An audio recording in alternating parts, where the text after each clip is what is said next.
bonjour. Regardez Rabbi Yosef. Écoutez bien. Donc on a posé cette question, on a demandé comme ça. On a demandé donc le corps humain, extérieurement, il pose vers les traits de caractère négatifs. L'intériorité, il pose vers les traits de caractère positifs. Mais le problème, c'est qu'en réalité, c'est un combat qui est complètement inégal. Pourquoi ? Parce qu'on vit beaucoup plus avec notre corps qu'avec notre âme. Quand est-ce que l'homme, il vit avec son âme ? Des fois, il se lève le matin, il se dit « Ah, j'aimerais bien donner plein d'argent. » Ils se disent, en général, les gens qui disent ça, c'est les gens qui n'ont pas d'argent. Souvent, c'est... J'aimerais bien faire une fila pour moi, comme ça, j'aurais beaucoup d'argent, et puis je pourrais donner plein aux yeshivot et tout. Il y a plein de gens qui me disent ça. C'est vrai, c'est bien, mais c'est une tendance. Mais en réalité, au moment de le faire, c'est beaucoup plus dur. Pourquoi ? C'est vrai, c'est tout le monde, nous aussi. Même, nous aussi, c'est pareil. C'est normal. C'est la nature humaine. La nature humaine, elle est de vivre d'une façon... On vit plus avec notre corps qu'avec notre âme. D'accord ? La preuve, c'est que même si vous avez envie d'étudier la Torah, vous aimez beaucoup étudier la Torah, quand vous avez faim, vous ne pouvez plus étudier.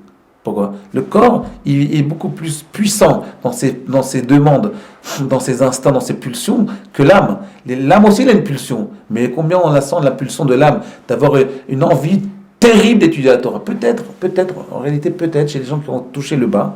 Alors des fois, ils se disent, j'ai tellement fait d'avérot, j'ai tellement touché la boue, que des fois ils se disent, mais finalement, j'aimerais bien m'élever un peu. Des fois, il y a des gens qui font de chouva comme ça. Mais en réalité, pour la plupart des êtres humains, c'est le contraire. C'est-à-dire, on a plus une tendance à vivre avec le corps qu'avec la main. Donc comment on fait pour faire sortir les traits de caractère positifs, pour que ce combat il soit un peu moins inégal ? Alors le texte des Pirkei Avot, il dit, Balabait, je crois que c'est Rabbi Akiva qui dit, Balabait Dorek. Ça veut dire Balabait Dorek. Ça veut dire que, écoutez bien, regardez, je vais vous donner quelques exemples. Un enfant, vous savez que les enfants, il y a un âge, les bébés, il y a un âge où ils ne peuvent pas se mettre, vous savez qu'au début, 2 mois, 3 mois, 4 mois, ils ne peuvent pas se mettre à s'asseoir. Un bébé, dès que vous l'asseyez, il tombe. Vous savez ça ? Dès que vous asseyez un bébé, il tombe. À l'âge de 6 mois, chez pratiquement tous les enfants, à l'âge de 6 mois, vous le mettez assis, d'habitude il tombe. Et puis un jour, il se met debout, il s'assoit, il ne tombe pas. Un enfant, il ne sait pas marcher. À l'âge d'1 an, vous voyez voir, il se met à marcher. Comment ça marche ? On ne sait pas. Il y a 15 jours, on le mettait debout, il tombait, et puis tout d'un coup, paf, il s'assoit. Il marche. Vous voyez les enfants à l'âge de 1 an, 1 an et demi, ils se mettent à marcher soudainement, on ne sait même pas pourquoi. À l'âge de, par exemple, les enfants, et quand vous essayez de les faire marcher plus tôt ou plus tard, vous créez un dysfonctionnement psychologique dans tout leur développement. Il ne faut pas faire... Pourquoi ? Parce que Balabait Dorek, il y a un moment où Dieu il te dit, à ce moment-là, tu marches. Vous voyez, par exemple, à 2 ans, un enfant, il est propre. Un bébé, il est propre. Si vous essayez de le rendre propre avant 2 ans, à l'âge de 1 an et demi, pour frimer devant toutes les copines du quartier, à ce moment, vous créez une perturbation psychologique qui va lui donner qui va avoir des conséquences énormes dans son plus tard. Ok ? Pourquoi ? Parce qu'il y a à l'âge de 2 ans, Kadosh Baruch Hu, Balabait Dorek, Kadosh Baruch Hu, il pousse qu'il va devenir propre à cet âge-là et pas avant et pas après. D'accord ? À l'âge de 18 ans, un enfant, à l'âge de 18 ans, il a le Balabait Dorek dans quoi ?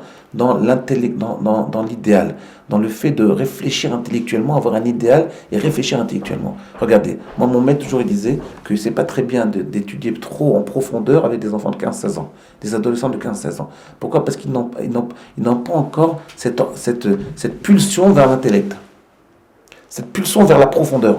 À quel âge un enfant il a envie d'approfondir ce qu'il étudie ? C'est à l'âge de 18 ans. 18-19 ans, il pousse l'envie d'approfondissement chez un jeune. À l'âge de 18, 19 ans, 20 ans. Si à ce moment-là, vous ne poussez pas vous-même, vous n'attrapez pas comment on appelle ça, cette pulsion qui vient d'Akadosh Baruch Hu. Si vous voulez, Akadosh Baruch Hu, il va pousser à certains âges de la vie, il va pousser la Neshama vers l'extérieur. Il va dire maintenant, exprime-toi. Vous comprenez, Rabbi Yosef ? Exprime-toi. Il lui dit, exprime-toi. Et à ce moment-là, s'il arrive à attraper ce moment qui est un moment qui est bénéfique, à ce moment-là, il va pouvoir grandir à ce niveau-là. Vous voyez ? Il y a des âges où un homme il grandit au niveau des midotes.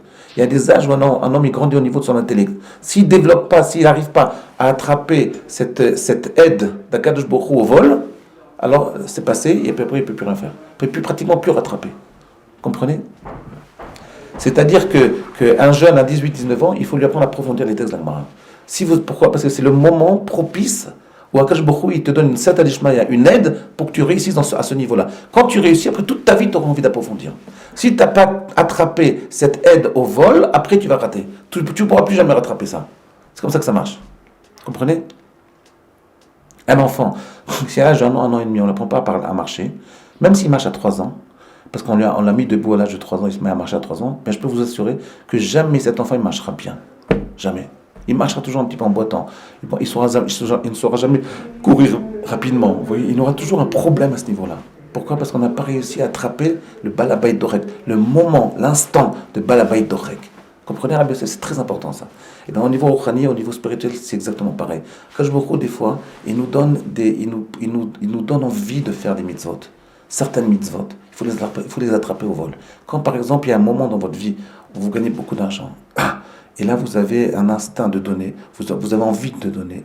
Des fois, quand il vous aide à donner. Et à ce moment-là, il faut attraper ce moment-là. Il faut donner. Et quand vous avez attrapé ce pli-là, alors le corps, il s'habitue à ça. Le corps, il s'imprègne de cette gdoucha, et lui-même, il a envie de donner. Après même, le corps humain lui-même, la matérialité de l'humain, grâce à la gdoucha qui s'est imprégnée en lui par l'intériorité qui est sortie, à ce moment-là, il va pouvoir, le corps humain, il va vouloir lui-même donner. D'accord? Écoutez bien, on va essayer demain d'approfondir un peu plus ce problème. À demain.